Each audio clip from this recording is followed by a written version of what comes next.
Api di Bukit Menoreh. Cerita, S. Hamintarja. Audiobook, novel silat. Bab 114. Argajaya menggeram. Senjatanya berputar semakin cepat. Dan dengan demikian, maka cambuk Dipasanga pun menjadi semakin sering meledak-ledak. Meskipun Dipasanga tidak biasa bertempur dengan senjata semacam itu, namun ia mampu mempergunakannya dengan baik. Sekali-sekali ujung cambuknya berhasil melontarkan beberapa orang yang lengah di sekitar tempat perkelahiannya melawan Argajaya. Bahkan sekali-sekali ujung cambuk itu dapat membuat Argajaya menjadi agak bingung. Tetapi Argajaya pun bukan orang Menoreh kebanyakan. Ia adalah adik Ki Argapati, kepala tanah perdikan Menoreh. Dengan demikian maka ia pun segera berhasil menempatkan dirinya menghadapi orang bercambuk itu. Dengan demikian, maka perkelahian di antara mereka menjadi semakin seru. Masing-masing memiliki kelebihannya, dan masing-masing adalah orang-orang yang sudah cukup banyak menyimpan pengalaman di dalam dirinya. Dalam pada itu, pasukan Ki Tambakwedi itu pun semakin lama menjadi semakin meluas, sedang pasukan Ki Argapati menjadi semakin menyempit. Kini di semua pihak, kedua pasukan itu telah bertemu dan bertempur mati-matian. Di jalan-jalan sempit, di halaman, dan di kebun-kebun. Mereka sama sekali tidak menghiraukan lagi di mana mereka sedang berada, yang mereka perhatikan adalah garis lingkaran dari gelar mereka masing-masing.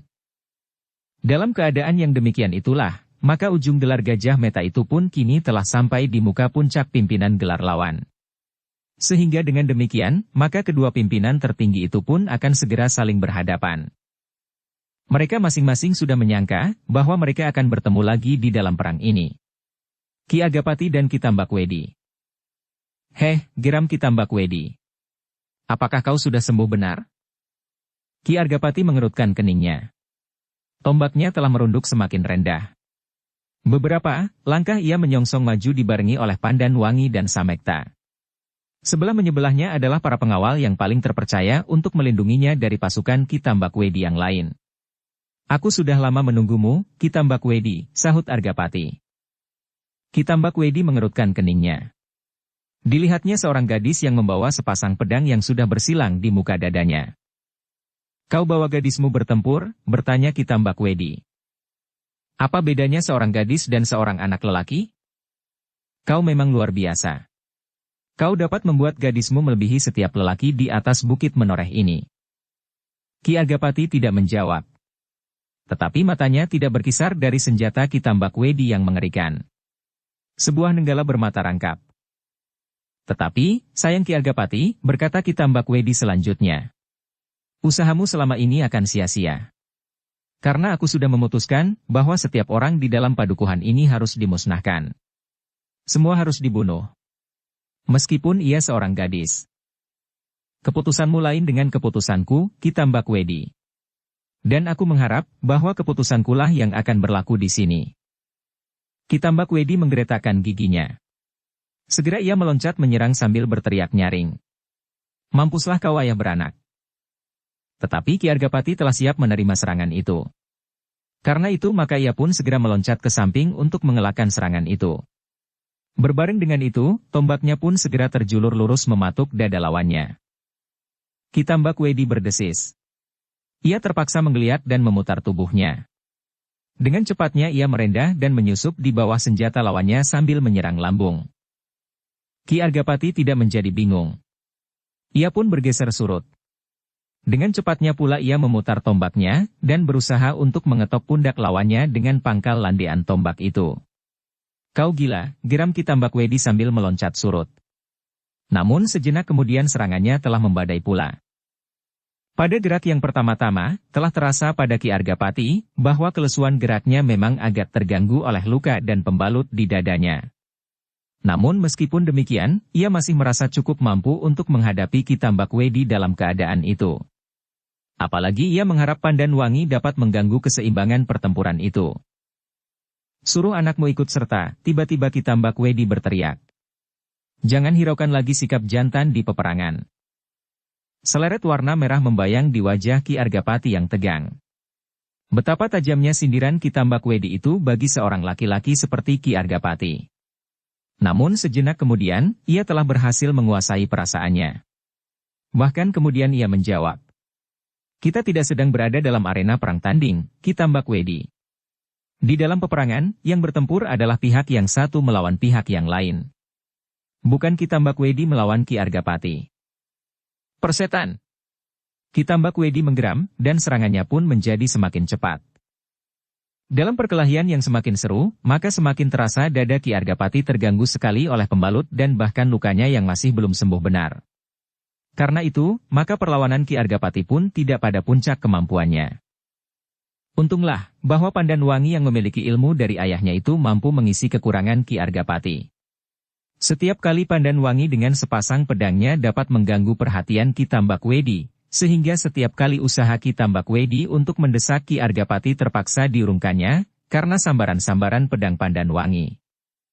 Setan betina, ia menggeram. Apakah kau dahulu yang harus mati, heh? Pandanwangi sama sekali tidak menyahut. Tetapi pedangnya menjadi semakin lincah berputaran. Ki Tambak Wedi semakin lama menjadi semakin marah mengalami perlawanan kedua ayah beranak itu.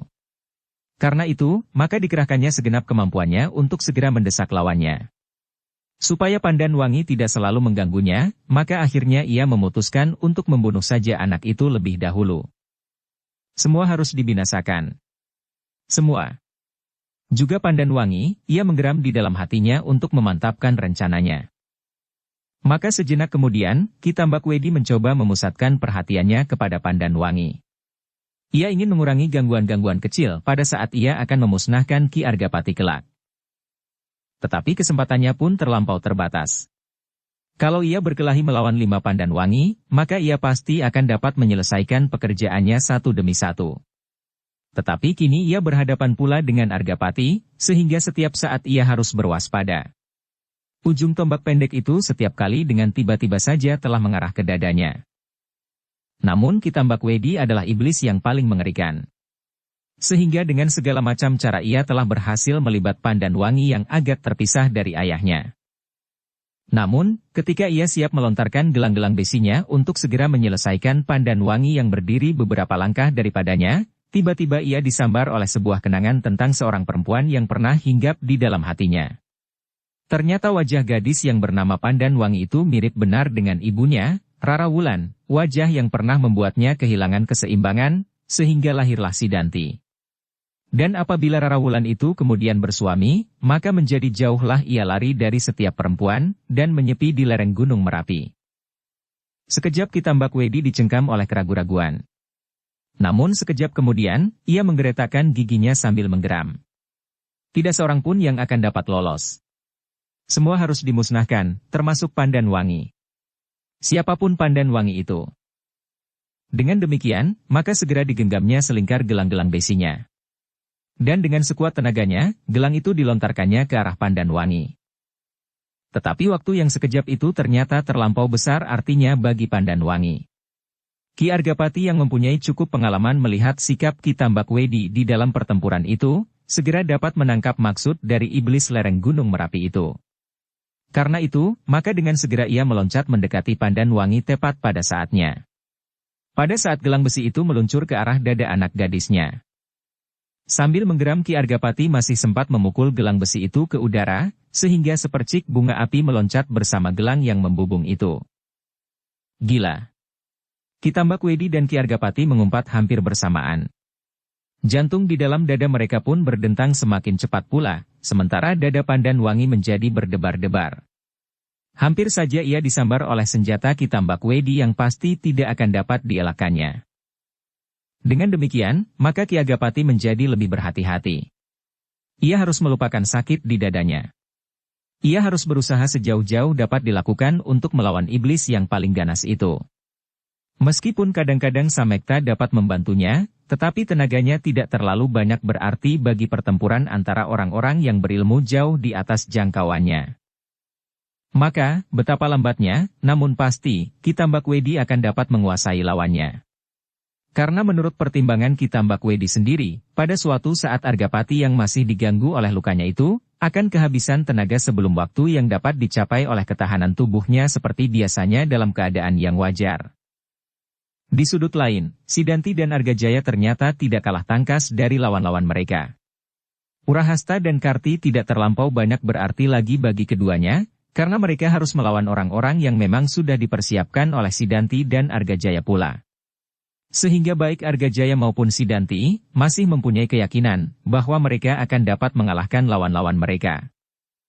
Tetapi saat itu, agaknya Hanggapati dan Dipasanga masih dipengaruhi oleh jenis senjata yang tidak biasa mereka pakai. Karena itu, mereka berdua pun tidak berkeras hati, meskipun mereka merasa tidak dapat menguasai lawannya. Pada saatnya akan aku letakkan senjata-senjata ini. Dan aku akan memakai pedangku, keduanya berpendirian serupa di dalam keadaan yang menjadi semakin gawat.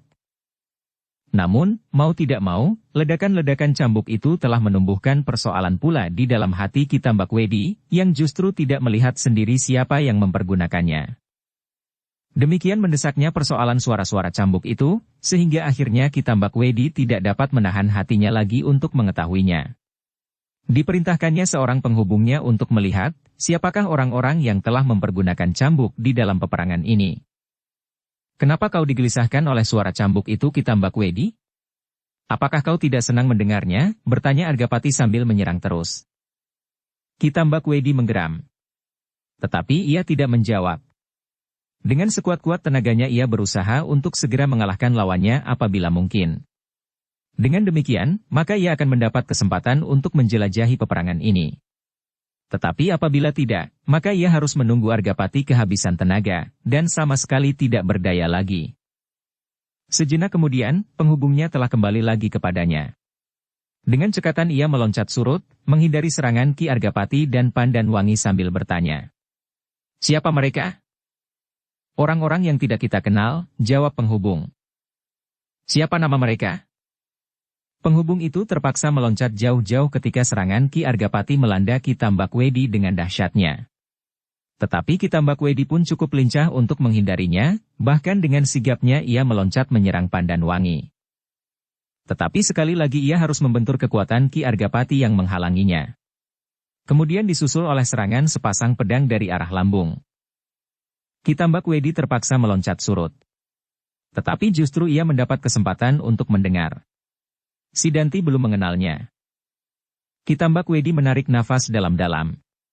Kalau Sidanti belum mengenalnya, mereka atau salah seorang daripadanya pasti bukan anak-anak dari seberang Mentaok yang menggelisahkan itu. Dengan demikian, maka Ki Tambakwedi bertempur semakin mantap. Ia percaya bahwa kekuatan pasukannya tidak terlampau jauh berada di bawah kekuatan lawannya, sebelah korban berjatuhan pada saat mereka masuk. Bahkan mungkin masih dapat mengimbangi atau bahkan melampauinya. Tetapi yang membuatnya yakin adalah kemampuan para pemimpinnya. Tidak ada seorang pun yang dapat dipercaya di antara orang-orang yang masih setia kepada Argapati. Tidak akan ada orang yang dapat berhadapan langsung dengan Sidanti, Argajaya, dan apalagi Ki Pedasura. Bahkan orang-orang menoreh sendiri, Ki Muni dan Ki Wasi. Meskipun keduanya tidak akan banyak terpaut dari para pemimpin pengawal tanah perdikan menoreh, namun dengan demikian, maka kekuatan pasukannya telah meyakinkannya. Karena itu, maka kini tenaganya dipusatkannya untuk menghancurkan Ki Argapati dan dengan sepenuh tenaga ia telah memaksa dirinya untuk memantapkan rencananya, membunuh Pandanwangi juga. Meskipun setiap kali di wajah gadis itu seolah-olah selalu membayang wajah Rara Wulan yang kecemasan, yang seolah-olah memandangnya dengan tajam dan dengan perasaan yang meluap-luap. Kau gila, Tambakwedi, seolah-olah ia mendengar suara Rara Wulan. Gadis itu adalah anakku, anakku. Persetan, ia menggeram. Biarlah ia anak iblis, genderuwo, tetekan, aku tidak peduli. Semua orang, apalagi pemimpinnya, harus dibunuh. Pertahanan ini harus jadi neraka yang paling jahanam bagi mereka. Dengan demikian, maka sambil menggeretakkan giginya, Ki Tambakwedi berkelahi terus, semakin lama semakin garang. Sementara itu, di bagian lain dari peperangan itu pun menjadi semakin seru. Sekali-sekali terdengar mereka berteriak di sela-sela dentang senjata. Teriakan mereka yang mencoba menghentakkan kemampuannya, namun juga teriakan mereka yang tersentuh oleh senjata. Desak-mendesak telah terjadi di setiap langkah di garis peperangan. Mereka adalah orang-orang yang berasal dari satu wadah, sehingga kekuatan, kemampuan dan cara-cara mereka bertempur hampir bersamaan. Hanya di beberapa bagian saja terjadi kegelisahan yang agak mengganggu ketabahan hati para pengawal tanah perdikan menoreh yang setia kepada Ki Argapati. Orang-orang yang tidak dikenal bertempur dengan kasar dan buasnya. Mereka sama sekali tidak menghiraukan perasaan apapun. Apalagi mereka telah mendapat perintah untuk membinasakan semua orang yang melawan. Dengan demikian, maka mereka pun bertempur tanpa batas lagi. Apalagi dengan sengaja mereka menunjukkan kekejaman-kekejaman yang tidak pernah terbayangkan sebelumnya, untuk menurunkan keberanian dan tekad lawan-lawan mereka.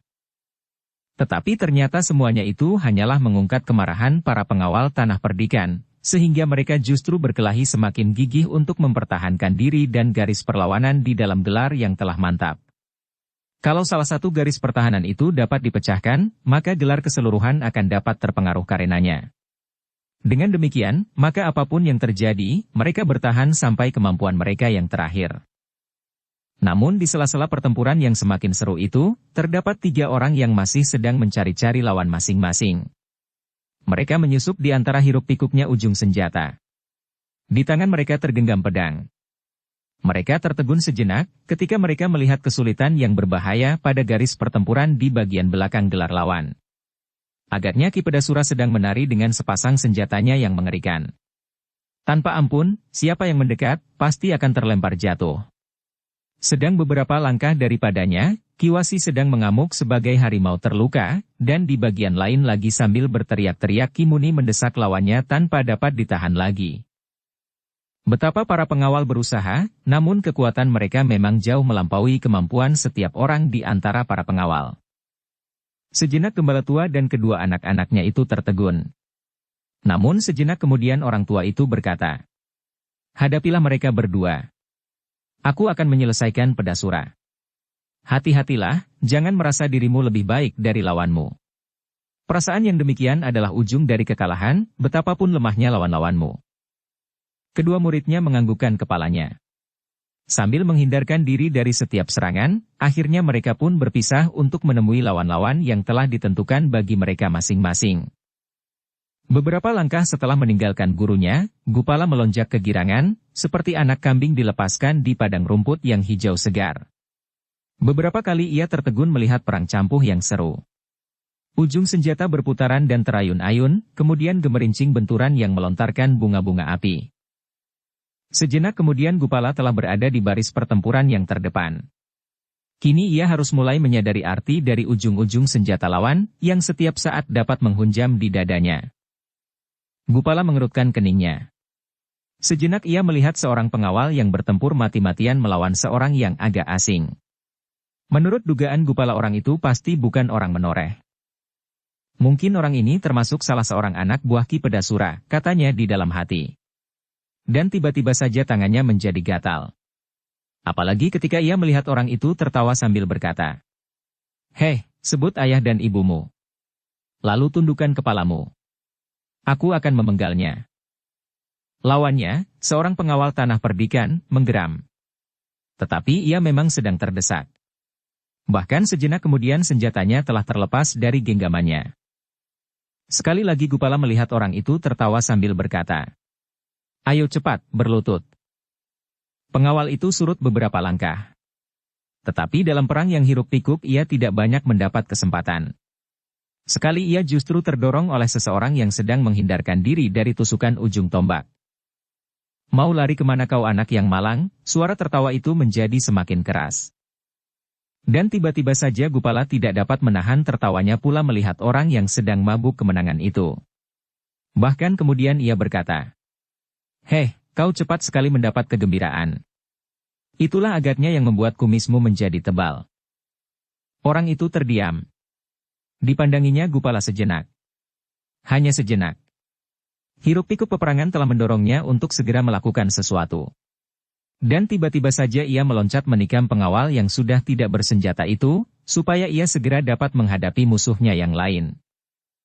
Tetapi ujung senjata tidak pernah dapat menyentuh korbannya. Tiba-tiba saja ia terpekik selagi ia masih menjulurkan tangannya yang menggenggam senjata itu. Sejenak kemudian ia menjadi terhuyung-huyung. Demikian Gupala menarik pedangnya yang terhunjam di lambung orang itu, maka orang itu pun segera jatuh tertelungkup. Mati. Pengawal yang terselamatkan itu sejenak berdiri mematung. Ia mengenal anak yang gemuk itu sebagai seorang gembala. Tetapi bagaimana mungkin ia dapat melakukan hal itu? Begitu cepatnya, sehingga matanya tidak dapat menangkap gerak itu. Kini yang terdengar adalah suara tertawa Gupala. Sambil meloncat meninggalkan pengawal itu ia berdesis. Ambil senjata itu. Kau tidak dapat tidur di dalam peperangan kalau kau tidak mau benar-benar dibantai oleh lawan-lawanmu.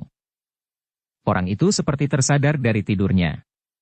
Segera ia memungut senjata lawannya yang terbunuh itu, karena senjatanya sendiri telah tenggelam dalam hiruk-pikuknya peperangan. Gupala pun kemudian menyusup di antara kedua pasukan yang sedang bertempur itu. Sekali tangannya yang gatal tidak dapat ditahannya lagi. Bukankah aku berada di peperangan? Ia bergumam di dalam hatinya. Dengan demikian, maka setiap kali ia harus berhenti, seperti terhisap oleh suatu keinginan yang tidak tertahankan, maka setiap kali senjata telah terhunjam di tubuh lawan-lawannya. Meskipun demikian, Gupala masih mencoba membedakan, apakah lawannya itu orang-orang menoreh, ataukah orang-orang asing yang datang ke menoreh dalam keadaan yang kemelut itu. Meskipun kadang-kadang Gupala keliru, namun dari jenis pakaiannya, Gupala dapat mengira-kirakan siapakah yang sedang dihadapinya. Tiba-tiba Gupala itu tertegun. Dilihatnya seseorang bertempur sambil berteriak-teriak. Kadang-kadang tertawa dan kadang membentak-bentak. Sekilas Gupala dapat melihat bahwa orang itu mempunyai kelebihan dari para pengawal tanah perdikan. Oh, inilah orang yang bernama Kimuni itu agaknya, berkata Gupala di dalam hatinya. Melihat ciri-ciri, tingkah laku dan pakaiannya, kalung yang dibebani dengan berbagai macam benda, maka Gupala pun dapat memastikan bahwa orang yang dicarinya itu sudah diketemukannya. Perlahan-lahan Gupala yang gemuk itu pun segera mendekatinya. Namun tiba-tiba ia mempunyai cara yang menyenangkan baginya untuk menarik perhatian orang yang garang itu. Senjatanya sangat menarik, desis Gupala di dalam hatinya. Sebuah pedang yang lengkung. Gupala memang tidak segera menyongsongnya. Dibiarkannya Kimuni sesumbar dan bertempur seperti seekor elang yang menyambar. Beberapa orang terpaksa bergabung untuk melawannya. Gupala mengerutkan keningnya. Bukan saja tangannya yang menjadi gatal, tetapi hatinya tergelitik melihat sikap dan tandang Kimuni, seolah-olah di seluruh jagat tidak ada orang laki-laki selain dirinya. Itulah sebabnya, maka Gupala pun tiba-tiba telah berbuat serupa. Sambil tertawa berkepanjangan ia menyerang beberapa orang sekaligus. Ia membuat lingkaran perkelahian sendiri di samping arena yang berpusar pada Kimuni. Beberapa orang lawan-lawannya terkejut melihat anak muda yang gemuk itu meloncat-loncat dengan lincahnya. Pedangnya terayun-ayun menyambar-nyambar seperti burung sikatan. Setiap kali ujung pedang itu menyentuh tubuh lawannya, dan setiap kali terdengar pekik kesakitan. Tetapi Gupala memang aneh. Ia masih sempat bergurau di peperangan. Kalau beberapa saat lawan-lawannya tidak ada yang terpekik kesakitan karena ujung pedangnya tidak berhasil melukai lawannya, maka ia sendirilah yang berteriak. Namun kemudian suara tertawanya menggema berkepanjangan. Cara bertempur Gupala itu benar-benar telah menarik perhatian. Baik lawan maupun kawan. Beberapa orang pengawal terheran-heran melihat gembala itu mampu bertempur demikian tangkasnya, apalagi seolah-olah ia hanya sedang bermain-main di saat terang bulan. Lawan-lawannya pun menjadi cemas melihat tandangnya. Ujung pedangnya seolah-olah mempunyai mata yang dapat melihat kemana lawannya menghindar. Seseorang yang sekali diburu oleh pedangnya, betapapun juga ia berusaha, maka akhirnya ujung pedang itu pasti akan bersarang di dadanya. Demikianlah, maka Gupala telah menimbulkan kegemparan di medan itu. Arena pertempuran di seputarnya menjadi gelisah seperti dilanda angin pusaran. Ternyata cara itu berhasil menarik perhatian Kimuni. Orang yang merasa dirinya tidak terlawan itu mengerutkan keningnya melihat arena yang kisruh beberapa langkah daripadanya. Heh! Siapa yang berkelahi di situ? Ia berteriak. Heh, akulah yang berkelahi di sini, terdengar jawaban dari tempat yang gelisah itu. Siapa kau? Teriak Kimuni pula. Aku, Gegeduk Tanah Perdikan Menoreh. Seorang pengawal yang paling setia pada tugasku, karena cita-cita yang menjiwai setiap perbuatanku. Persetan, siapakah namamu? Setiap orang mengenal aku. Karena aku selalu berada di sisi Ki Gede Menoreh, membina tanah ini. Sekarang selagi tanah ini menjadi semakin baik, kau datang untuk menghancurkannya. Gila, gila kau. Kimuni berteriak sambil mengamuk. Senjatanya yang lengkung menyambar-nyambar seperti elang. Beberapa orang yang berada di sekitarnya segera terdesak menjauh, dan beberapa orang yang bersama-sama melawannya pun meloncat surut. Beberapa langkah Kimuni maju diikuti oleh pasukannya yang mendesak maju pula.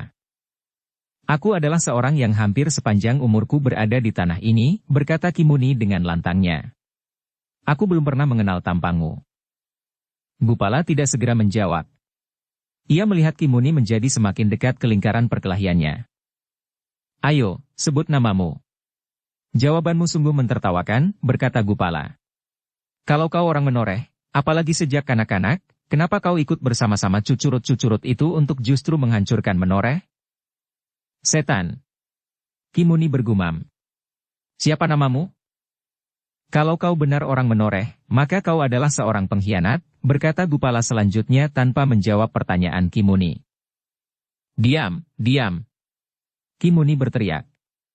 Aku sobek mulutmu dengan pedang yang aku dapat dari ujung bumi, yang tajamnya 7 kali tajam pedang yang lain. Gupala mengerutkan keningnya. Kini Kimuni telah berada hanya beberapa langkah saja daripadanya. Sekilas ia melihat pedang yang lain dari pedang orang-orang menoreh.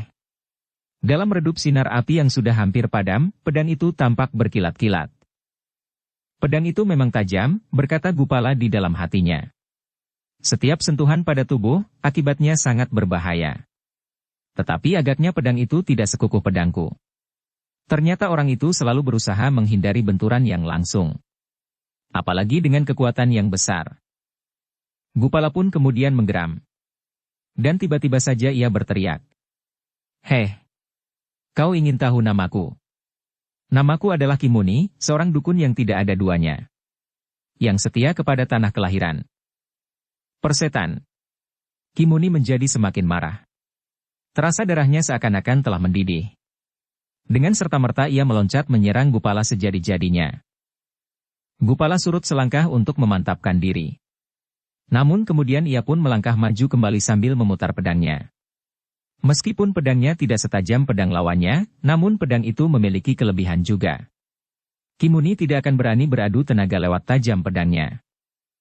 Dada Gupala menjadi berdebar, ketika ia melihat api yang tiba-tiba saja telah melonjak ke udara. Sekilas ia berpaling. Dilihatnya sebuah rumah yang terletak beberapa langkah dari arena perkelahian itu terbakar.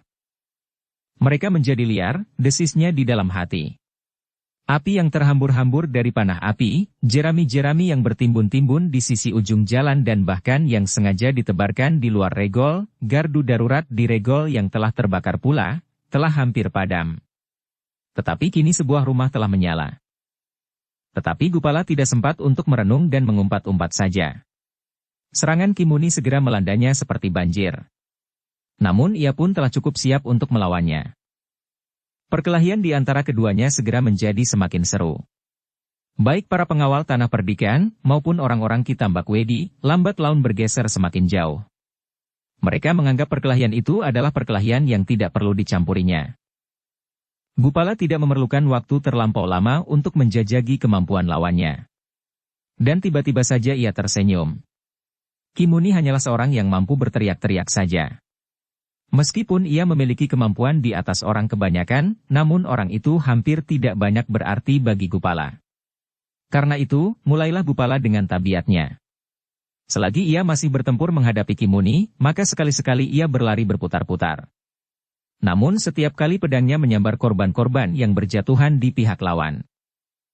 Heh, apakah kau memang gila, teriak Kimuni. Kimuni, berkata Gupala. Ayahku berpesan kepadaku, agar aku selalu tidak menganggap lawanku terlampau ringan. Aku pun tidak menganggap demikian terhadapmu. Tetapi, aku tidak dapat mengingkari kenyataan, bahwa sebenarnya Kimuni itu tidak lebih dari namanya. Hanya suaranya saja seakan-akan bunyi ledakan petir di langit. Tetapi kau tidak memiliki kemampuan apapun di peperangan. Betapa dada Kimuni serasa akan meledak mendengar ejekan Gupala itu. Apalagi lawannya itu tidak lebih dari seorang anak muda gemuk yang tidak dikenal. Meskipun anak itu berjambang, namun wajahnya sama sekali tidak meyakinkannya bahwa ia mampu bertempur di peperangan. Karena itu, maka Kimuni pun segera mengerahkan segenap kemampuan yang ada padanya. Dibacanya segala macam ilmu, doa dan jampi-jampi.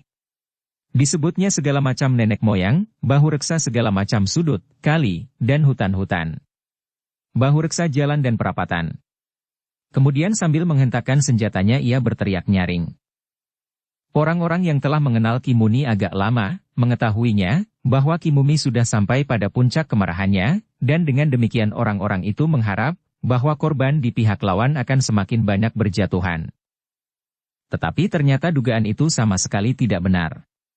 Betapapun Ki Muni mengerahkan segala macam kemampuan yang tersimpan di dalam dirinya, beserta pedang pusakanya yang didapatkannya dari ujung bumi, namun lawannya yang masih muda dan gemuk itu masih saja tertawa berkepanjangan.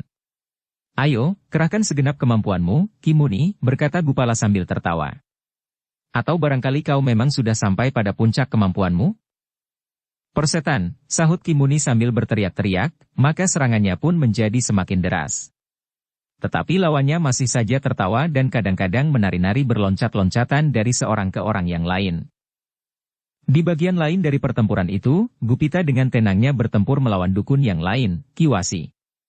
Namun ternyata Ki Wasi pun tidak seliar Ki Muni. Dengan sungguh-sungguh Ki Wasi berusaha untuk mengatasi keadaan. Namun pada kemampuan tertentu, ia terpaksa melihat kenyataan bahwa lawannya meskipun masih cukup muda, namun memiliki kemampuan yang tidak dapat diabaikannya. Bahkan semakin lama, ternyata bahwa lawannya adalah seorang yang luar biasa. "Aku belum pernah melihat wajahmu anak muda," desis Ki Wasi. Gupita mengerutkan keningnya. Jawabnya, "Mungkin, Ki Wasi." "Siapa namamu?" "Ya perlahan-lahan." Gupita. "Seorang gembala." "Kau berbohong." "Tidak. Aku memang seorang gembala." Ki Wasi terdiam. Senjatanya, sepasang trisula bertangkai pendek hampir tidak berarti sama sekali bagi lawannya. Namun ia berusaha sekuat-kuat tenaganya.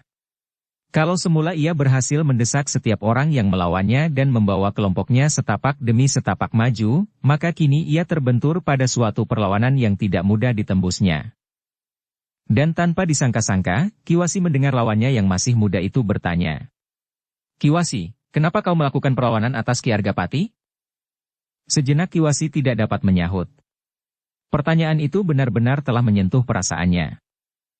Gupita merasakan sentuhan itu pula, karena perlawanan Ki Wasi yang seakan-akan tertegun. Bahkan kemudian orang itu meloncat selangkah mundur. Meskipun Ki Wasi menyilangkan trisulanya di muka dadanya, namun getaran di dalam dadanya telah mempengaruhinya. Tetapi Gupita tidak mempergunakan kesempatan itu.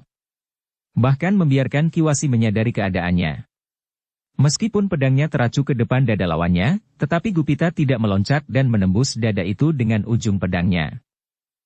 "Jangan kau tanyakan, mengapa aku melawannya," geram Ki Wasi. "Itu hakku," jawab Gupita. "Hakmu adalah menjawab atau tidak. Kalau kau memang berkeberatan, kau tidak perlu menjawabnya." "Aku tidak akan menjawab." "Terserahlah. Tetapi dengan demikian aku dapat membuat jawaban sendiri. Dan aku menganggap perlawananmu itu sebagai suatu pemberontakan dan ketidaksetiaan terhadap pimpinanmu." "Kau salah," jawab Ki Wasi. Namun agaknya ia telah mendapatkan kemantapannya kembali, sehingga justru ialah yang menyerang Gupita dengan sekuat-kuat tenaganya.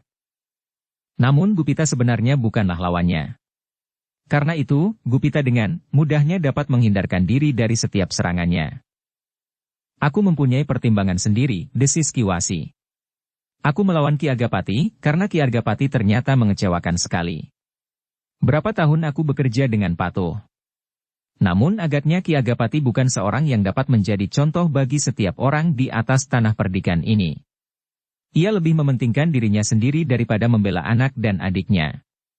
Ia begitu taat bersujud kepada kekuasaan Pajang daripada memberikan perlindungan kepada Angger Sidanti dan Argajaya. Apakah itu sikap seorang ayah yang baik? Adalah menjadi tanggung jawab seorang ayah, apapun yang dilakukan oleh anaknya. Juga apabila anak itu melakukan kesalahan? Tentu tidak. Tetapi Angger Sidanti tidak bersalah. Ia didorong ke dalam suatu keadaan yang tidak dapat dielakkannya lagi. Ia mempunyai harga diri sebagai seorang putra kepala tanah perdikan yang besar dan kuat. Tetapi Ki Gede telah melepaskan tanggung jawab itu." Gupita mengerutkan keningnya. Api yang berkobar semakin besar menelan sebuah rumah. Cahayanya yang kemerah-merahan telah membuat wajah-wajah semakin menjadi tegang dan mengerikan. Keringat yang meleleh dari kening dan darah yang menitik dari luka, membuat medan perang itu menjadi semakin panas. Gupita masih bertempur melawan Kiwasi. Tetapi ternyata Gupita tidak memanfaatkan setiap keadaan yang memberinya kesempatan untuk menyudahi perkelahian. Kiwasi pun ternyata merasakan keganjilan yang terjadi dalam perkelahian itu. Ia merasa bahwa betapapun ia berusaha, namun ia tidak akan dapat mengimbangi lawannya. Tetapi meskipun demikian, ia masih tetap dapat melakukan perlawanan, betapapun disadarinya, bahwa perlawanannya itu hampir tidak ada artinya. Apakah maksud orang ini? Pertanyaan itu tumbuh di dalam hatinya. Kenapa ia tidak membunuh aku saja di dalam peperangan ini, meskipun agaknya ia dapat melakukannya dengan mudah? Dan Gupita memang tidak ingin membunuhnya. Agaknya Kiwasi adalah salah seorang yang lemah hati, yang mudah percaya kepada hasutan dan keterangan-keterangan palsu. Kiwasi yang melihat dan bahkan sering bermain-main dengan si Danti ketika anak itu masih terlampau muda, tidak sampai hati melihat ia tersudut dalam kesulitan yang pahit, yang menurut pengertiannya, karena Argapati tidak mau melindunginya. Kalau Kiwasi dapat mengerti keadaan yang sebenarnya, apa saja yang pernah dilakukan si Danti, maka ia akan berpendirian lain. Ia baru mendengar keterangan dari sebelah sisi. Dan keterangan itu langsung dipercayainya, berkata Gupita di dalam batinya. Dan karena itu pula lah ia ingin Kiwasi tetap hidup, dan dapat mengerti apa yang sebenarnya telah terjadi. Karena itu, meskipun dengan alasan yang berbeda-beda, namun kemudian Gupita pun telah bertempur tidak saja melawan Kiwasi. Beberapa orang yang melihat pemimpin kelompoknya terdesak, segera berusaha membantunya. Tetapi Gupita sama sekali tidak mengalami kesulitan. Ternyata pedangnya mampu melindungi dirinya, dan bahkan mampu melukai beberapa orang lawan-lawannya. Seorang demi seorang, Gupita telah kehilangan lawan. Para pengawal tanah perdikan yang bersamanya selalu mempergunakan setiap kesempatan untuk mendesak terus, sehingga semakin lama semakin ternyata, bahwa garis medan di tempat itu tidak lagi dapat dipertahankan oleh orang-orang Ki Tambakwedi yang dipimpin oleh Kiwasi. Di bagian tengah, Ki Pedasura pemimpin pasukan yang menghadapi para pengawal yang datang dari arah belakang, sempat melihat pasukannya di kedua sisinya bergeser mundur, sehingga lingkaran gelar Gajah Meta itu pun menjadi semakin sempit, karenanya. Sambil menghentakkan senjatanya ia menggeram. Seharusnya kekuatan kedua sisi itu dapat dipercaya, karena masing-masing dipimpin oleh dua orang kuat dari tanah perdikan menoreh ini sendiri. Tetapi ternyata, bahwa pertahanan itu semakin lama semakin surut. Apakah keduanya telah berkhianat dan justru membiarkan pasukannya mundur? Pertanyaan itu telah mengganggunya. Namun karena itulah, maka ia pun segera mengamuk tanpa terkendalikan lagi. Setiap orang yang berusaha mendekatinya, pasti akan terpelanting tersentuh senjatanya. Meskipun senjatanya tidak mempunyai tajam seperti pedang, namun justru senjata itu mampu meremukkan tulang. Sentuhan di kepala tidak akan perlu diulanginya lagi. Namun agaknya kekalutan di kedua sisi pasukannya sangat mengganggunya, sehingga ia bermaksud untuk melihat sendiri, apakah yang sebenarnya telah terjadi. Karena itu, maka diserahkannya pimpinan kepada salah seorang kepercayaannya, dan ia sendiri kemudian meninggalkan tempatnya untuk melihat apa yang terjadi di kedua sisinya. Yang mula-mula ingin dilihatnya adalah pasukan yang dipimpin oleh Ki Muni. Orang itu adalah orang yang cukup kasar, sehingga seharusnya ia mampu melakukan apa saja untuk menghancurkan lawannya. Apalagi di dalam pasukan Ki Muni itu, terdapat banyak orang-orangnya sendiri, yang pasti akan mampu membuat lawan-lawan mereka kehilangan keberanian. Orang-orangnya telah terlampau biasa melakukan pembunuhan dengan berbagai macam cara. Bahkan cara-cara yang tidak dapat dibayangkan sebelumnya. Tetapi tiba-tiba Ki Pedasura tertegun ketika ia melihat sesuatu yang aneh di peperangan itu.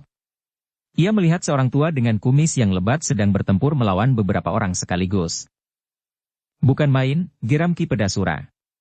Ternyata orang ini perlu mendapat perhatian. Dengan demikian, maka Ki Pedasura mengurungkan niatnya.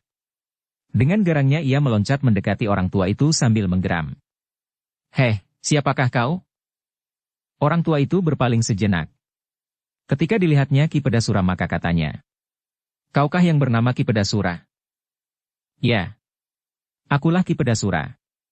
"Nah, dengan mengenali namaku, kau sudah dapat membayangkan apa yang akan terjadi atasmu." Sekarang sebut namamu.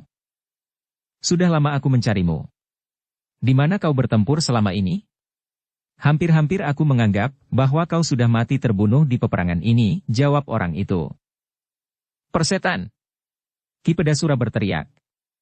Kemarahannya yang telah membakar dadanya, kini menjadi semakin memuncak. Sebut namamu. Apakah arti nama seseorang? Cepat, sebelum kau mati. Aku dapat menyebut 1000 macam nama. Panji Jainraga, Rangga Semantana, Raden Badarsewu. Cukup. Cukup. Sebut namamu yang sebenarnya. Pilihlah salah satu. Atau kalau kau anggap kurang sesuai, nah siapa sebaiknya namaku? Kemarahan Ki Pedasura sudah tidak dapat ditahannya lagi. Karena itu, maka tanpa mengucapkan sepatah kata pun lagi, ia menerkam orang tua berkumis itu dengan suatu serangan maut. Kedua senjatanya bersama-sama terayun, menghantam lawannya dengan kecepatan yang tidak tersangka-sangka. Lawannya menahan nafas. Ternyata Ki Pedasura benar-benar seorang yang memiliki kemampuan yang cukup tinggi. Namun, kali ini ia berhadapan dengan lawan yang tidak disangka-sangka akan dijumpainya di medan peperangan ini. Menurut perhitungannya, selain Ki Tambakwedi dan Ki Argapati, tidak akan ada orang yang mampu menyamainya. Tetapi ternyata kali ini, orang berkumis itu mampu menghindari serangannya. Dengan loncatan yang melampaui kecepatannya, ia berhasil menghindar, sehingga ayunan senjata Ki Pedasura telah menyeret tubuhnya sendiri. Karena ia tidak memperhitungkan sama sekali hal itu, maka tubuhnya terhuyung-huyung beberapa langkah, sebelum ia berhasil menguasai keseimbangannya kembali. Sambil mengumpat-umpat Ki Pedasura mempersiapkan dirinya untuk menghadapi lawannya yang mendebarkan jantungnya. Orang tua berkumis itu ternyata memiliki bekal yang cukup untuk menghadapinya. Dengan demikian, maka Ki Pedasura harus berhati-hati. Kali ini ia harus bertempur bersungguh-sungguh, tidak sekedar membunuh lawan hampir tanpa perlawanan. Ki Pedasura, terdengar orang tua itu berbicara dengan suara yang agak sengau. Aku terpaksa melibatkan diri dalam pertentangan ini, karena aku tidak ingin melihat tanah perdikan ini runtuh. Dengan kehadiranmu dan orang-orangmu, maka kekacauan di atas tanah ini akan semakin menjadi-jadi. Kau juga orang asing di sini.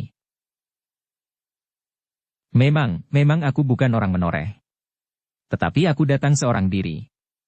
Katakanlah aku hanyalah datang bersama 2 orang anak-anakku. Dan aku tidak akan melibatkan diri, seandainya tidak ada orang-orang seperti Ki Tambakwedi, dan kau beserta anak buahmu. Kalau aku biarkan persoalan ini berlarut-larut, maka tanah ini akan jatuh ke tangan Ki Tambakwedi dan Sidanti. Namun untuk seterusnya kau akan selalu memerasnya. Bayangkan, apa yang akan terjadi atas tanah ini. Persetan! Ki Pedasura menghentakkan giginya. Kemudian serangannya pun datang beruntun. Sepasang senjatanya terayun-ayun mengerikan. Orang tua berkumis itu telah benar-benar bersedia untuk melawannya, sehingga karena itu, maka dengan sigapnya ia menghindari setiap serangan dan bahkan kemudian menyerang kembali. Sejenak orang tua itu menjadi ragu-ragu. Ia bukan seorang pembunuh yang selalu haus darah. Bahkan setiap ia melakukan pekerjaan yang menurut keyakinannya sudah pada tempatnya, ia masih saja memperhitungkan segala macam kemungkinan. Namun yang dihadapinya kini adalah seseorang yang telah berbentuk. Seseorang yang tidak akan mungkin dapat dirubahnya lagi. Ki Pedasura adalah seseorang yang sangat berbahaya, bukan saja bagi tanah perdikan menoreh, tetapi juga bagi kemanusiaan pada umumnya. Seandainya ia gagal memeras tanah perdikan ini, maka ia akan dapat melakukannya di tempat yang lain. Sambil bertempur orang tua itu masih sempat membuat pertimbangan-pertimbangan. Bahkan ia masih sempat bertanya. Ki Pedasura, apakah pamrihmu, sehingga kau bersama anak buahmu dengan bersusah payah ikut dalam pertentangan antara ayah dan anak ini? Ki Pedasura tidak menyahut. Namun serangannya menjadi semakin garang, seperti badai mangsa kesanga. Ada 2 kemungkinan Pedasura, berkata orang tua itu. Setelah peperangan ini selesai, kau pun akan diselesaikan pula oleh Ki Tambakwedi, karena bagaimanapun juga, kau tidak akan menang melawannya. Sedang kemungkinan yang lain. Tambakwedilah yang akan kau peras habis-habisan. Seandainya Tambakwedi berkeberatan, maka tanah perdikan inilah yang akan menjadi korban. Kau akan memasuki setiap pintu dan menghisap segala macam isinya. Dan sudah tentu kau akan menghindari benturan-benturan langsung dengan Tambakwedi. Dan menurut perhitunganmu, Ki Tambakwedi tidak akan sekuat Argapati dalam mengendalikan pemerintahan di Menoreh. Persetan. Ki Pedasura menggeram. Dengan sekuat tenaga ia menyerang lawannya. Namun serangan-serangannya itu sama sekali tidak pernah menegangkan urat orang tua yang berkumis itu. Tetapi Ki Pedasura, orang itu masih berbicara saja sambil memutar pedangnya. Yang paling jelek adalah justru kemungkinan yang lain lagi. Kemungkinan ketiga. Yaitu apabila kau bersama-sama Ki Tambakwedi memeras tanah perdikan ini. Diam, diam, teriak Ki Pedasura. Sepasang senjatanya menyambar-nyambar dengan dahsyatnya. Namun sepasang senjata itu sama sekali tidak berhasil menyentuh lawannya. Bahkan setiap kali senjatanya itu membentur pedang orang tua berkumis itu, terasa tangannya seakan-akan bergetar. Setan manakah yang tiba-tiba ada di dalam peperangan ini, geram Ki Pedasura. Nah Ki Pedasura, berkata orang itu pula. Masih ada kesempatan sebelum orang-orangmu tumpas di peperangan ini. Tinggalkan medan dan pergi ke asalmu. Kalau kau tidak mengganggu tanah ini untuk seterusnya, kau pun tidak akan kami ganggu. Tutup mulutmu, terak Ki Pedasura. Maaf. Aku akan berbicara terus. Kalau kau mau mendengarkan aku akan bergembira sekali. Sebab tidak akan ada kemungkinan bagimu untuk menyelamatkan anak buahmu. Kedua anakku adalah gembala-gembala yang salah seorang daripadanya telah membantu Pandan Wangi melukai kau beberapa saat yang lampau. Keduanya kini ada di medan ini, sekarang dua orang lain yang akan dapat membinasakan Sidanti dan Argajaya. Nah, sekarang kau tahu bahwa Ki Tambakwedi telah salah menilai kekuatan lawannya. Termasuk kau yang terlampau tamak. Bohong. Kau sangka aku percaya? Satu contoh adalah di hadapanmu sekarang. Kalau kau tidak mau mendengarkan kata-kataku, apa boleh buat? Terasa dada Ki Pedasura berdesir. Ia sadar bahwa lawannya kali ini bukan sekedar seorang yang berbicara terlampau keras, tetapi ia adalah seorang yang tangguh tanggon. Meskipun demikian, sama sekali tidak terlintas di kepalanya untuk meninggalkan medan.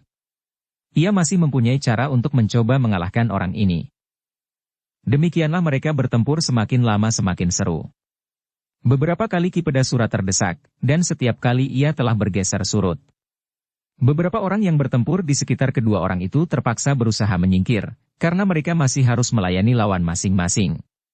Tetapi mereka lebih senang berada agak jauh dari keduanya, daripada tanpa setahu mereka, kepala mereka pecah oleh sentuhan senjata kedua orang yang luar biasa itu. Namun semakin lama semakin terasa, bahwa Ki Pedasura tidak akan mampu lagi melakukan perlawanan lebih lama lagi. Apalagi ketika orang tua yang berkumis itu mengambil suatu keputusan, bahwa Ki Pedasura memang harus dilenyapkan. Ki Pedasura pun menyadari keadaannya. Ia tidak akan mampu bertahan lebih lama lagi melawan orang tua berkumis itu. Karena itu ia harus segera berbuat sesuatu, agar ia tidak terdesak terus, dan apalagi dibinasakan. Sejenak kemudian terdengar sebuah tanda yang meluncur dari mulutnya. Sebuah suitan nyaring. Orang tua berkumis itu menjadi berdebar-debar. Ia tahu benar, bahwa yang diperdengarkan oleh Ki Pedasura itu pasti suatu pertanda, tetapi orang tua itu tidak tahu, apakah maksudnya. Aku harus segera menyelesaikannya, pikir orang tua itu. Tetapi ia terkejut ketika beberapa orang berloncatan dari antara hiruk-pikuk peperangan, dan kemudian seolah-olah mengepungnya. 3 orang yang bertubuh kekar dengan wajah yang mengerikan. Nah, kau tidak akan dapat lolos lagi, desis Ki Pedasura. Orang tua itu mengerutkan keningnya. Kemudian ia menarik nafas dalam-dalam sambil berdesis di dalam hatinya. Memang tidak ada pilihan lain. Melawan Pedasura sama berbahayanya dengan melawan iblis. Menyerahlah, supaya kau dapat mati dengan tenang, geram Ki Pedasura. Tetapi orang berkumis itu masih tetap tenang. Sekali ia bergeser untuk mempersiapkan dirinya. Dipandanginya wajah-wajah itu satu demi satu. Sudah sekian lama aku tidak pernah bertempur bersungguh-sungguh. Berkelahi antara hidup dan mati. Tetapi berhadapan dengan 4 orang ini agaknya memang tidak ada pilihan lain. Aku tidak hanya sekedar bermain-main lagi, seperti beberapa kali aku lakukan melawan Sumangkar dan Ki Tambakwedi, karena saat itu aku belum berada di dalam suatu keadaan seperti sekarang. Tetapi kini aku harus menentukan, berkata orang tua itu di dalam hatinya. Juga apabila pada suatu saat aku berhadapan dengan Tambak Wedi sendiri. Kenapa kau membungkam, bentak Ki Pedasura? Jangan menyesal. Tidak ada pilihan lain bagimu. Orang berkumis itu menarik nafas dalam-dalam. Kemudian katanya, marilah Ki Pedasura. Aku sudah siap. Sebut namamu, supaya aku dapat bercerita bahwa seorang yang bernama Dadap, atau Waru, atau Tikus, atau Kelinci, telah aku bunuh di peperangan, desis Ki Pedasura. Nama-nama itukah yang pantas bagiku? Bukan Panji Jaingraga, atau Rangga Parangjumana, atau Rangga Surenggana. Cukup, cukup, bentak Ki Pedasura. Baiklah kalau kau ingin mati tanpa nama. Kemudian kepada kawan-kawannya ia berkata, kita terpaksa membunuhnya tanpa ampun, terserahlah cara yang mana yang akan kalian pilih. Orang ini harus dicincang, geram salah seorang dari mereka. Tetapi ia harus mati perlahan-lahan. Bagus, aku ingin menangkapnya hidup-hidup. Terdengar salah seorang dari mereka tertawa. Kemudian hampir bersamaan mereka maju mendekat. Orang tua itu harus benar-benar mempersiapkan dirinya. Orang-orang itu bukanlah orang kebanyakan yang dapat diabaikan. Sejenak kemudian, Ki Pedasura itu pun berkata, nah, selesaikan. Pekerjaan kita masih banyak. Serentak ketiga orang itu menyerang dari 3 jurusan. Dengan senjata masing-masing yang berbeda-beda mereka berusaha sekaligus menghancurkan lawannya. Salah seorang dari mereka mempergunakan sebuah tombak pendek berduri pandan. Sentuhan senjata itu dapat menyobek kulit Dedel Dowel. Seorang yang lain bersenjata sebuah golok yang besar, sedang yang seorang lagi bersenjata pedang. Tetapi orang tua berkumis itu cukup sadar. Dengan sigapnya ia menghindari serangan-serangan itu, dan bahkan salah seorang daripada mereka telah membenturkan dengan senjata orang tua itu. Betapa ia terkejut merasakan tangannya seakan-akan disengat oleh bara api. Hampir saja senjatanya terlepas dari tangannya. Karena itu, maka terdengar ia menggeram untuk melontarkan kemarahan yang menyesak dada. Namun sebelum orang tua itu berhasil berdiri tegak, serangan Ki Pedasura sendiri datang membadai. Sepasang senjatanya menyambar-nyambar dengan dahsyatnya. Hampir saja kepala orang tua itu tersentuh oleh senjata Pedasura yang dahsyat itu. Hanya dengan kecepatan yang tidak dapat diperhitungkan oleh lawannya, orang tua itu berhasil menyelamatkan dirinya. Bukan main, desisnya di dalam hati. Mereka berempat merupakan lawan yang berat juga. Karena itu, maka orang tua itu tidak lagi dapat berlengah-lengah barang sekejap pun. Menghadapi mereka berempat, maka tugasnya agak lebih berat daripada berhadapan langsung dengan seorang Tambak Wedi, karena ia harus memperhatikan beberapa arah sekaligus. Untunglah, bahwa orang-orang Ki Tambak Wedi mempunyai kegemaran membakar rumah, lumbung dan bahkan kandang-kandang kerbau, sehingga nyala api telah membantunya untuk melihat lawan-lawannya yang datang dari berbagai arah. Sementara itu, Gupala telah menjadi jemu untuk bermain-main. Kini perhatiannya dipusatkannya kepada lawan utamanya, Ki Muni. Dukun itu telah mengerahkan segenap kemampuannya. Segenap mantra dan guna-guna telah dibacanya. Namun ternyata, bahwa ia menjadi cemas. Ternyata kemampuannya bertempur di peperangan tidak seperti yang diduganya sendiri.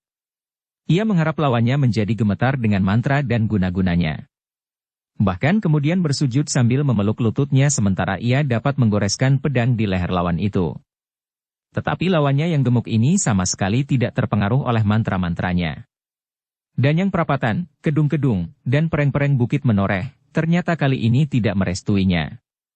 Bahkan jimat-jimat yang tergantung di lehernya, taring celeng jantan, keong buntet, dan segala macam bebatuan dan kayu-kayuan, sama sekali tidak menolongnya. Gupala pun agaknya adalah seorang yang terlampau sulit untuk mengendalikan dirinya. Ketika ia melihat Ki Muni mengamuk dalam keputusasaannya, maka Gupala pun menjadi marah. Apalagi ketika pedang lengkung Ki Muni berhasil menyentuh talinya yang berwarna kekuning-kuningan sehingga terputus beberapa jari di ujungnya. Dan selagi ia sibuk dengan tali itu, pedang lengkung yang tajam bukan kepalang itu, telah menyentuh tubuhnya sehingga menitikkan darah. Kemarahan Gupala meluap sampai ke ujung rambutnya.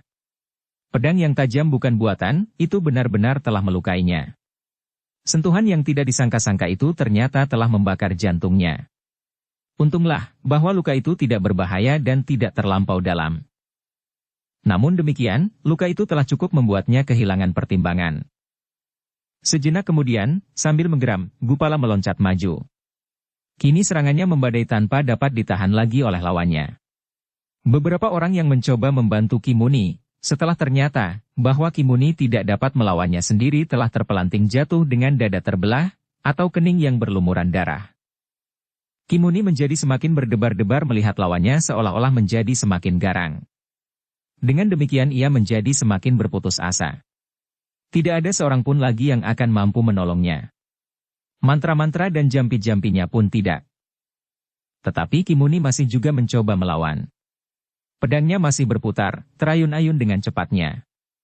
Namun ia sendiri sudah tidak berhasil melakukan pengamatan atas gerak-geraknya sendiri.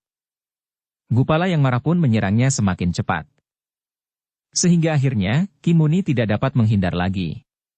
Ketika Gupala menjulurkan pedangnya, Kimuni masih mencoba menghindarkan diri sambil memukul pedang itu. Tetapi pedang itu sama sekali tidak berkisar, bahkan kemudian terayun mengarah ke lambungnya. Dengan gugup Kimuni masih berusaha untuk menyilangkan pedangnya, namun ternyata kekuatan lawannya terlalu besar, sehingga ia justru terdorong beberapa langkah surut. Belum lagi ia sempat memperbaiki keseimbangannya, ternyata Gupala telah meloncat sambil berteriak untuk mengakhiri perkelahian itu. Dada Kimuni berdesir. Tetapi hanya sejenak. Kemudian serasa tubuhnya terdorong beberapa langkah, dan selanjutnya ia tidak tahu apalagi yang terjadi atas dirinya. Gupala menarik pedangnya. Dilihatnya Kimuni kemudian roboh dengan darah menyembur dari luka di dadanya. Kematian Kimuni benar-benar telah berpengaruh pada anak buah yang dipimpinnya. Tiba-tiba mereka merasa ngeri melihat anak muda yang gemuk berjambang lebat itu. Tanpa mereka kehendaki, mereka pun berusaha bergeser menjauhinya. Namun mereka tidak dapat menghindar dari pertempuran itu. Di mana-mana mereka bertemu dengan lawan, karena para pengawal tanah perdikan menoreh pun telah menyebar di segala medan. Bukan saja para pengawal yang masih muda, tetapi hampir setiap laki-laki yang setia kepada Ki Argapati mengangkat senjata. Mereka yang telah menyimpan senjata-senjata mereka, karena umur mereka telah merambat semakin tua pun, ternyata telah menarik senjata-senjata itu dari urangkanya. Bahkan mereka yang hampir tidak pernah memegang senjata pun telah bangkit dan ikut di dalam peperangan yang hiruk-pikuk itu. Di ujung lain dari peperangan itu, Gupita masih bertempur melawan Kiwasi. Tetapi ternyata Gupita lebih banyak sesorah daripada mempergunakan ujung pedangnya. Sedang lawannya pun semakin dipengaruhi oleh perasaan heran, kenapa anak muda itu masih belum berusaha dengan sungguh-sungguh menyelesaikan pertempuran itu. Apalagi ketika tiba-tiba saja Gupita itu berkata, "Masih ada waktu, Kiwasi. Apakah kau dapat mempergunakan?" Kiwasi tidak menjawab. Tetapi sikap anak muda itu telah mengendorkan nafsu perlawanannya. Dan tiba-tiba ia melihat bahwa peperangan ini telah menjadi semakin buas. Setiap kali ia mendengar teriakan kemarahan dan pekik kesakitan. Apakah memang hal serupa ini yang aku kehendaki? Pertanyaan itu telah mengganggunya. Sebagai seorang dukun yang baik, Kiwasi menjadi berdebat setiap ia melihat orang-orang yang terluka, merintih dan mengaduh. Inilah permulaan dari tingkah laku Sidanti, terdengar Gupita berkata. Lalu apa yang kira-kira akan dilakukan apabila ia nanti berkuasa? Kiwasi tidak menjawab. Sepasang trisulanya masih berputaran, meskipun ia sadar bahwa hal itu tidak akan banyak gunanya. Kiwasi, desis Gupita. Apakah kau tahu benar? Kenapa Ki Argapati tidak mau melindungi anak laki-lakinya? Kiwasi tidak menjawab. Bukankah kau hanya mendengar dari Ki Tambakwedi atau Sidanti sendiri? Bukankah kau belum mendengarnya dari Ki Argapati? Kiwasi masih tetap berdiam diri. Namun perlawanannya semakin lama menjadi semakin lemah. Apalagi karena ia menyadari bahwa lawannya sama sekali tidak ingin membunuhnya. Meskipun Gupita melukai juga 1-2 orang yang berusaha membantu Kiwasi, tetapi ternyata Kiwasi sama sekali tidak disentuh oleh ujung senjatanya. Meskipun demikian, tetapi setiap kata Gupita serasa lebih tajam dari ujung senjata yang digenggamnya. Kini ia melihat akibat dari pembangkangan Sidanti. Pasti ada suatu alasan, kenapa Argapati tidak mau melindungi Sidanti saat itu, pikiran itu seakan-akan baru saja tumbuh di kepala Kiwasi. Atau mungkin Sidanti dan Ki Tambakwedi memang ingin mempercepat penyerahan kekuasaan tanah perdikan ini, supaya mereka dapat berbuat sekehendak hati? Karena itu, maka Kiwasi pun menjadi ragu-ragu. Perlawanannya menjadi semakin tidak berarti, sehingga Gupita ternyata lebih banyak melayani lawan-lawannya yang lain daripada Kiwasi sendiri. Meskipun demikian, peperangan di sekitar Gupita masih saja berlangsung dengan serunya. Di antara pasukan Kitambak Wedi, maka orang-orang yang bukan berasal dari Menoreh sendiri, mempunyai cara yang mengerikan untuk menekan keberanian lawan. Seperti di sudut-sudut peperangan yang lain, mereka berbuat di luar batas. Dan merekalah yang lebih menarik perhatian Gupita daripada Kiwasi yang seakan-akan telah kehilangan tenaganya sama sekali. Namun adalah di luar dugaan sama sekali, ketika tiba-tiba saja terdengar orang itu mengaduh. Gupita yang sedang menyelesaikan seseorang yang berkelahi dengan ganasnya terkejut. Ketika ia berpaling, dilihatnya Kiwasi terhuyung-huyung. Hampir di luar sadarnya ketika tiba-tiba saja Gupita meloncat mendekati Kiwasi. Dengan serta-merta tangannya menyambar orang tua itu sehingga ia tidak jatuh terjerembab. Namun tiba-tiba dadanya berdesir. Tangannya itu merasakan sesuatu yang hangat meleleh dari punggung Kiwasi. Luka. Bunuh pengkhianat itu, terdengar seseorang berteriak. Kini menjadi jelas bagi Gupita, bahwa agaknya seseorang di antara anak buah Kiwasi sendiri telah berusaha membunuhnya, karena ia dianggap berkhianat. Dan belum lagi Gupita menyadari keadaan sepenuhnya, maka seseorang telah meloncat dan berusaha menusuk punggung Kiwasi sekali lagi. Tetapi usaha orang itu kini tidak berhasil, karena pedangnya membentur pedang Gupita. Dan bahkan pedang orang itulah yang terlempar jatuh dari genggamannya. Jangan hiraukan aku anak muda, desis Kiwasi. Biarlah aku menerima hukuman apa saja. Aku ternyata telah berkhianat 2 kali lipat. Aku telah mengkhianati Ki Argapati dan kini aku sedang berpikir untuk mengkhianati Sidanti karena sikapmu. Masih ada kesempatan, jawab Gupita. Kali ini Kiwasi tidak sedang berkhianat. Tetapi Kiwasi sedang berusaha memperbaiki kesalahan Kiwasi itu. Kiwasi menggeleng lemah. Tidak ada gunanya. Lukaku parah. Bukankah Kiwasi seorang dukun? Apakah Kiwasi tidak membawa obat apapun? Kiwasi ragu-ragu sejenak, kemudian katanya. Aku memang membawa. Tetapi tidak untuk luka separah ini. Orang yang berkelahi dengan ganasnya terkejut. Ketika ia berpaling, dilihatnya Kiwasi terhuyung-huyung. Hiruk-pikuk peperangan menjadi semakin seru. Sementara tubuh Kiwasi pun menjadi semakin lemah. Gupita masih mencoba menahan tubuh yang lemah itu. Tetapi seperti yang dikatakannya sendiri, Kiwasi sudah tidak mempunyai harapan. Gupita menarik nafas dalam sambil memegangi tubuh itu dengan tangan kirinya. Sedang tangan kanannya masih menggenggam pedangnya erat-erat. Serahkan pengkhianat itu kepada kami, teriak salah seorang lawannya. Biarlah kami menyelesaikannya. Kenapa kau anggap dia berkhianat? Ia tidak melawan kau dengan sungguh-sungguh. Jangan kau sangka, bahwa tidak ada seorang pun di antara kami yang mendengar percakapan kalian, meskipun sepotong-sepotong. Kau mencoba mempengaruhinya, dan dukun gila itu agaknya sedang dirambati oleh racun perkataan-perkataanmu itu. Nah, jangan kau kira, bahwa kau pun akan dapat hidup. Justru setelah pengkhianat itu mati, kau pun akan segera diselesaikan. Betapa mengendapnya hati Gupita, namun darah mudanya dapat juga menjadi panas. Tetapi ia masih belum melepaskan Kiwasi yang menjadi semakin lemah. Biarkan aku, desis Kiwasi. Aku pasti akan mati. Tidak ada kesempatan untuk mengobati aku. Tetapi biarlah, aku merasa bahwa di saat-saat terakhir aku sudah menyadari kesalahanku. Aku masih sempat untuk berpesan kepadamu. Sampaikan permohonan maafku kepada Ki Argapati. Gupita tidak segera dapat menjawab.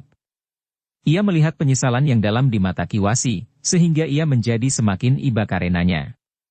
Tetapi agaknya Kiwasi memang sudah tidak akan dapat tertolong lagi. Sejenak kemudian orang tua itu menjadi semakin parah. Nafasnya seakan-akan saling berkejaran, dan sejenak kemudian terdengar ia berdesis. Tinggalkan aku. Gupita tidak sempat menjawab lagi. Orang itu menghembuskan nafasnya yang terakhir. Gupita pun menarik nafas. Diletakkannya orang itu perlahan-lahan di atas tanah.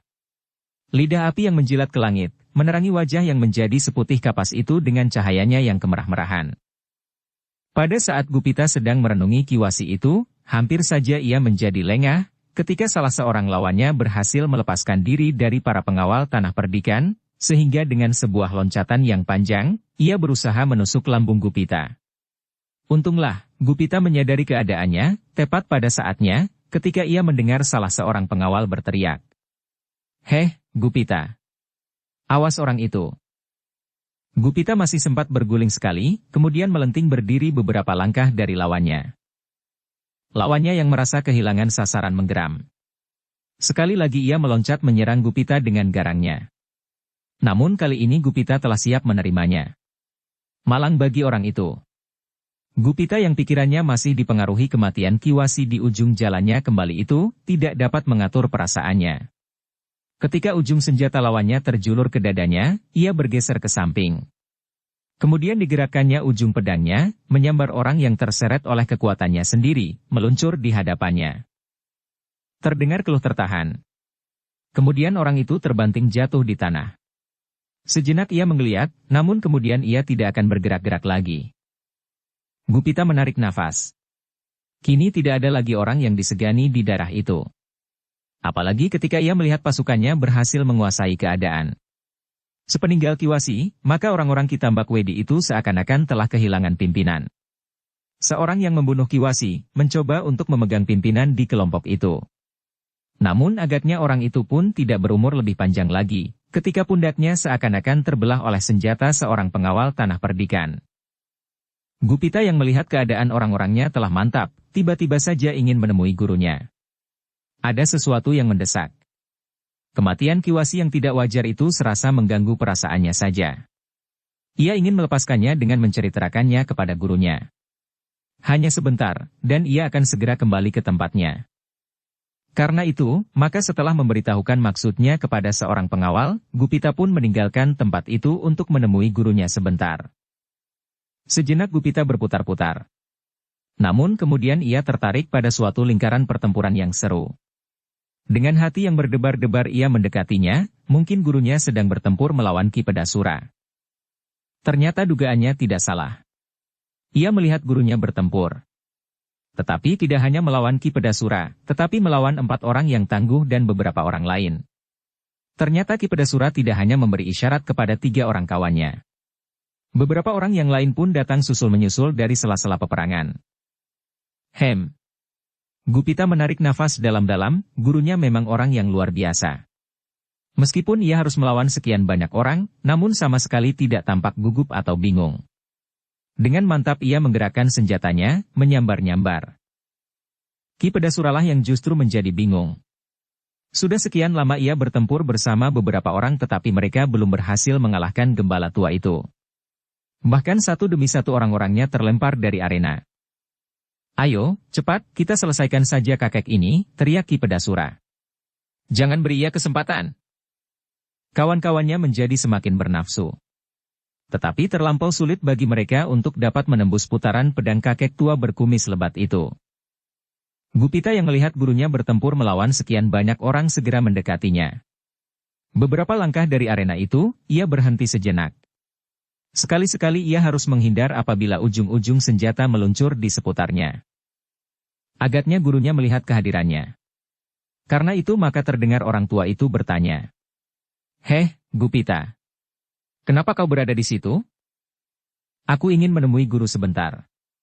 Tetapi agaknya guru baru sibuk. "Apakah ada kesulitan?" berkata Warahasta. "Tidak, guru." Gupita berhenti sejenak. Namun tiba-tiba timbullah keinginannya untuk mempengaruhi lawan-lawannya dengan berita kematian Kiwasi. Karena itu maka katanya, "Aku hanya akan memberitahukan bahwa Kiwasi telah terbunuh." "Hei! Kiwasi telah terbunuh. Aku ingin mencobanya." Berita itu agaknya telah mengejutkan Ki Pedasura, sehingga dengan serta-merta ia berteriak.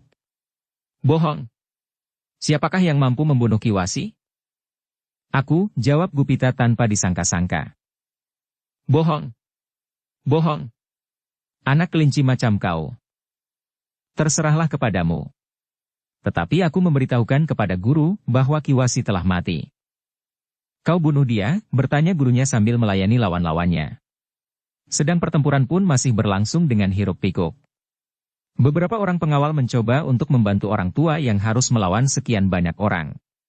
Tetapi orang-orang Ki Pedasura pun semakin banyak pula yang datang membantunya, sehingga seperti juga orang-orang menoreh mempersiapkan diri mereka melawan pemimpin-pemimpin pasukan Ki Tambakwedi dengan sekelompok kecil, agaknya demikian pula lah yang dilakukan oleh Ki Pedasura. Dalam pada itu terdengar Gupita menjawab pertanyaan gurunya. Tidak, guru. Aku tidak membunuhnya. Nah, teriak Ki Pedasura. Bukankah kau sudah membual? Kiwasi tidak mungkin mati. Benarkah begitu? Bertanya gurunya. Tidak. Kiwasi memang sudah mati. Tetapi memang bukan aku yang membunuhnya. Ia telah dibunuh oleh anak buahnya sendiri. Gila, teriak Ki Pedasura. Ya. Sebenarnya lah begitu. Ki Pedasura terdiam sejenak. Sepasang senjatanya dengan dahsyatnya berputaran melanda lawannya. Tetapi lawannya benar-benar seorang yang tangguh. Meskipun demikian, betapa tangguhnya seseorang, namun untuk melawan sejumlah orang yang berilmu pula, agaknya memerlukan terlampau banyak tenaga dan pemusatan pikiran. Guru, tiba-tiba Gupita berkata. Apakah aku boleh ikut di dalam permainan ini? Bagaimanakah dengan tugasmu? Tidak ada hal yang menarik sepeninggal Kiwasi. Bohong, bohong. Ki Pedasura berteriak-teriak. Namun Gupita sama sekali tidak menghiraukannya. Baiklah, jawab gurunya. Tetapi berhati-hatilah. Lawan kita adalah orang-orang yang buas dan liar. Persetan, geram Ki Pedasura. Kau berdua adalah orang-orang yang paling licik. Kalian mencoba mempengaruhi perasaan kami dengan cerita yang mentertawakan itu. Bersambung ke bab 115.